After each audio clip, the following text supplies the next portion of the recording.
પશ્ચિમ બંગાળમાં દીદીના સામ્રાજ્યનો અસ્ત આખરે કેવી રીતે થયો?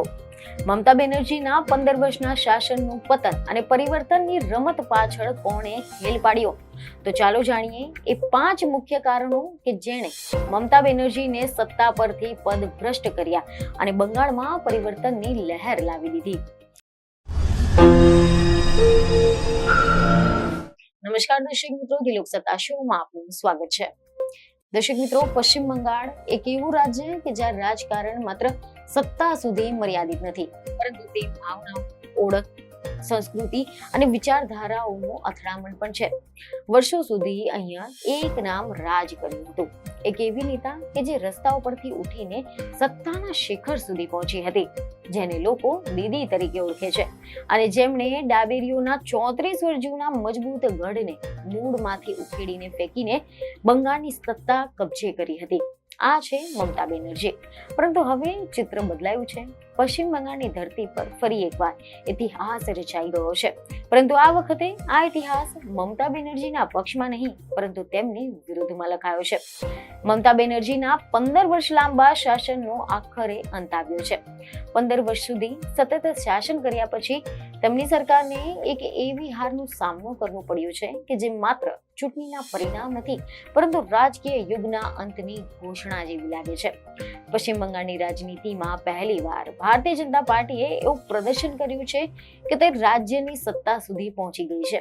જી હા, ભારતીય જનતા પાર્ટીએ બંગાળના રાજકીય ફલક પર એક એવી જીત હાંસલ કરી છે કે જેની કલ્પના કદાચ થોડા વર્ષો પહેલા તો અશક્ય લાગતી હતી. એવા સમાચાર સામે આવી રહ્યા છે કે 206 બેઠકોની સાથે 2/3 બહુમતી મેળવીને ભાજપે પશ્ચિમ બંગાળમાં ભગવો લહેરાવ્યો છે અને તૃણમૂલ કોંગ્રેસ માત્ર 80 બેઠકો પર સમેટાઈ ગઈ છે. આ ફક્ત આંકડો નથી, આ એક મોટા રાજકીય સંદેશ છે.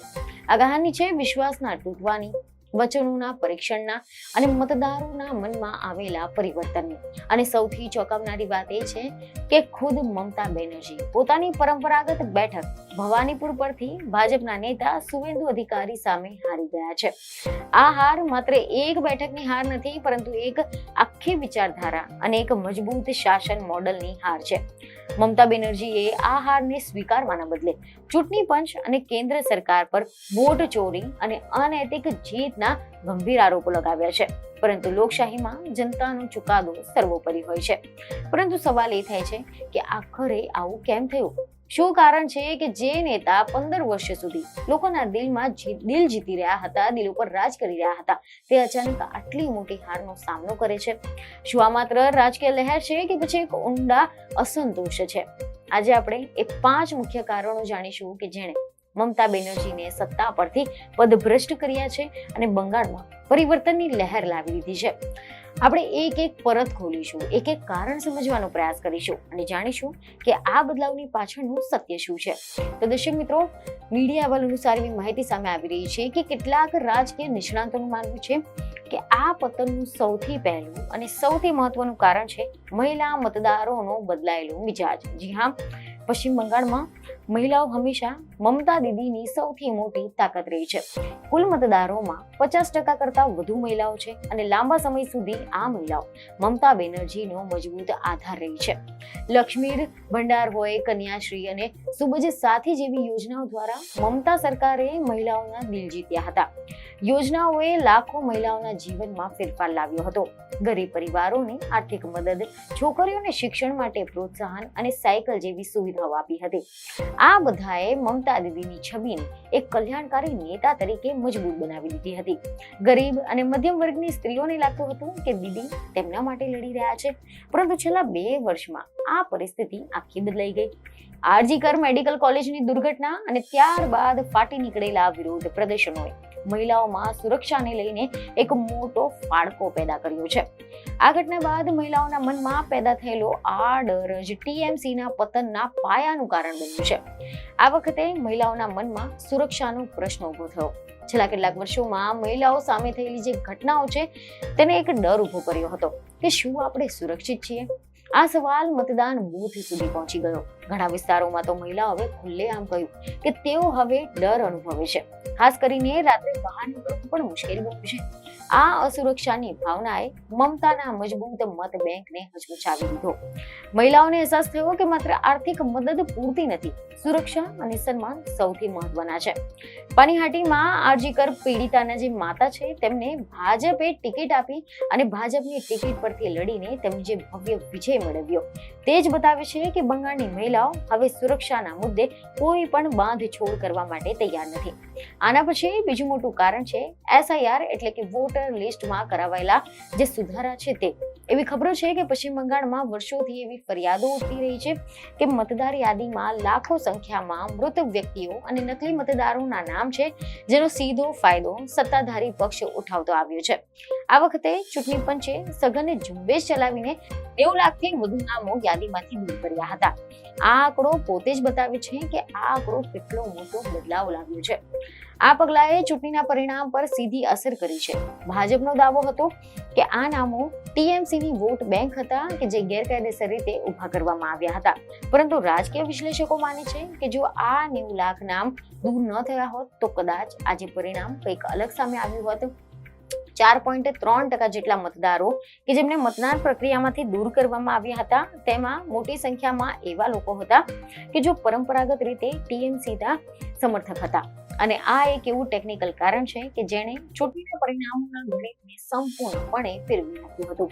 હવે ત્રીજું કારણ છે ભ્રષ્ટાચાર અને વહીવટી નિષ્ફળતા. મમતા બેનર્જીના શાસનમાં કટમની અને સિન્ડિકેટ સંસ્કૃતિએ સામાન્ય માણસનું જીવવું દુષ્કર બનાવી દીધું હતું. દરેક નાના કામ માટે TMCના કાર્યકરોને કમિશન આપવાની પ્રથાથી લોકો કંટાળી ગયા હતા. શાળાઓમાં ભરતી કૌભાંડથી લઈને રાશન કૌભાંડ સુધી ભ્રષ્ટાચારે બંગાળના શિક્ષિત યુવાનોમાં ભારે રોષ પેદા કર્યો હતો. TMCએ હંમેશા બંગાળી અસ્મિતાનો કાર્ડ રમીને આ ભ્રષ્ટાચાર પર પડદો નાખવાનો પ્રયાસ કર્યો હતો. પરંતુ આ વખતે જનતાએ અસ્મિતા કરતા વિકાસ અને પારદર્શિતાને વધુ મહત્વ આપ્યું છે. સિન્ડિકેટ દ્વારા જે રીતે સરકારી કોન્ટ્રાક્ટ અને જમીનો પર કબજા જમાવવામાં આવ્યો હતો, તેણે સામાન્ય વેપારીઓ અને ઉદ્યોગપતિઓને પણ પક્ષથી દૂર કરી દીધા. શરૂઆતમાં મમતા બેનર્જી આ આરોપોને પોતાની લોકપ્રિયતાથી ઢાંકી શક્યા, પરંતુ સમય જતાં લોકોમાં અસંતોષ વધતો ગયો હતો. આ વખતે મતદારોને લાગ્યું કે હવે બદલાવ જરૂરી છે. આ સિવાય ચોથું અને અગત્યનું મહત્વનું કારણ છે હિન્દુ મતોનું પ્રચંડ ધ્રુવીકરણ. એવી ખબરો છે કે બંગાળમાં 30% મુસ્લિમ વસ્તી છે અને મમતા બેનર્જી પર હંમેશા તુષ્ટિકરણના આરોપો લાગતા આવ્યા છે. ભાજપે આ મુદ્દાને બરાબર રીતે પકડ્યો અને હિન્દુ મતદારોને એકજૂથ કરવામાં સફળ રહ્યા હતા. મમતા બેનર્જીએ છેલ્લી ઘડીએ મંદિરો બનાવીને નરમ હિન્દુત્વ અપનાવીને ડેમેજ કંટ્રોલ કરવાનો પ્રયાસ પણ કર્યો, પરંતુ તે કારગર ન નીવડ્યા. ખાસ કરીને ગ્રામીણ વિસ્તારોમાં હિન્દુ મતદારોએ ભાજપના આક્રમક રાષ્ટ્રવાદ અને હિન્દુત્વના એજન્ડા પર મોહર મારી હતી. સુવેન્દુ અધિકારીની જીત એ વાતનું પ્રમાણ છે કે ડાબેરીઓના જૂના સમર્થકો અને TMCના હિન્દુ મતદારો પણ હવે ભાજપ તરફ વળ્યા છે. જાતિ અને ધર્મના સમીકરણોમાં TMCની ગણતરી આ વખતે ઊંધી પડી ગઈ હતી. આ એક વ્યૂહાત્મક અને માનસિક બદલાવ પણ હતો કે જ્યાં મતદારો માત્ર વિકાસ નહીં પરંતુ ઓળખના મુદ્દાઓ પર પણ મત આપતા દેખાયા હતા. PM મોદીની આગેવાનીમાં ભાજપે આ ભાવનાને વધુ મજબૂત રીતે રજૂ કર્યું હતું. આના ઉપરાંત પાંચમું કારણ છે કેન્દ્રીય સુરક્ષા દળોની કડક હાજરી. બંગાળમાં ચૂંટણી દરમિયાન હિંસા થવી એ કોઈ નવી વાત નથી, પરંતુ આ વખતે એવા સમાચાર સામે આવ્યા કે ચૂંટણી પંચે અભૂતપૂર્વ રીતે 2.40 લાખ કેન્દ્રીય સુરક્ષા દળોને તહેનાત કર્યા હતા. જિલ્લા મેજિસ્ટ્રેટ અને પોલીસ અધિકારીઓના મોટા પાયે બદલી કરીને રાજ્યના વહીવટીતંત્રને TMCના પ્રભાવમાંથી મુક્ત કરવાના પ્રયાસ થયા. આના કારણે જે મતદારો અને અગાઉ TMCના કાર્યકરોના ડરથી ઘરની બહાર નીકળતા ન હતા અથવા તો મજબૂરીમાં TMCને મત આપતા હતા, તેમને મુક્તપણે મતદાન કરવાની તક મળી હતી. મમતા બેનર્જી અને અભિષેક બેનર્જીએ વારંવાર કેન્દ્રીય દળો પર ભય ફેલાવવાનો આરોપ લગાવ્યો, જે હકીકતમાં સત્તાધારી પક્ષની હતાશા બતાવતી હતી. જ્યારે ડરનું શાસન ખતમ થાય છે ત્યારે પરિવર્તનનો માર્ગ મોકળો થાય છે અને બંગાળમાં બરાબર એવું જ દેખાઈ રહ્યું છે. કેટલાક નિરીક્ષકો માને છે કે આ કારણોસર પરંપરાગત જે રાજકીય પ્રભાવ છે તે ઘટ્યો છે અને લોકોનો સાચો મત બહાર આવ્યો છે.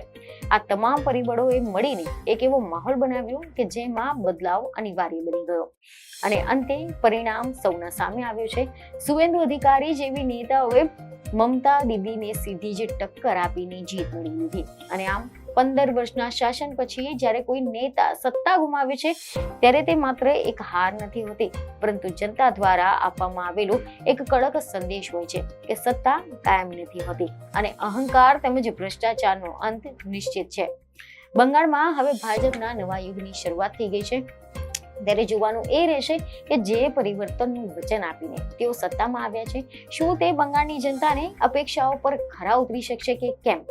દીદીના કિલ્લાના કાંકરા હવે ખરી પડ્યા છે અને બંગાળના રાજકારણમાં હવે એક નવો અધ્યાય લખાઈ ચૂક્યો છે.